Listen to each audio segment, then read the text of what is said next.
madaming nakangasi. Dito ka sa gilid, paglantaran para masipa. Dito di ka pwede pag ikaw ay matabel. Liga dito, sabihin ko sa'yo ang kanilang sistema. Pagsakta na ba ng iyong mga mata? Hindi na sa'yo katakataka.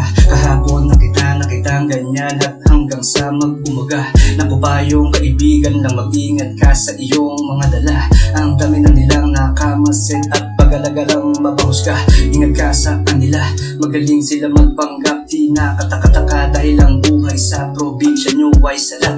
Kayod kalabaw kung tawagin sa amin dito. Kakaiba kanilang hinahain at pag natikman mo to, siguradong ikaw ay mapapakain. Yup! Dito ka sa gilid kasi madaming nakamasin. Dito ka sa gilid, paglantaran para masipa.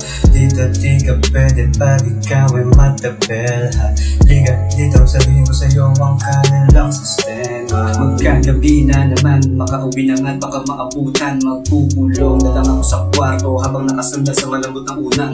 Habang hawak ang lapis at papel, iniisip kung saan ako nagkulang. Matalim naman ang aking isip, pwede ko kaya itong gawing pampuhunan. Ang akala ko dati ay marami na akong nalalaman, ngunit habang tumatagal hindi ko na mamalayan. Para bang ako'y lagi bitin sa aking mga natututunan. Mahirap man sa akin tong gawin, ipagpapatuloy ko na lang. Kung ako lang ay makapangyarihan, lahat ng nahihirapan aking tutulungan.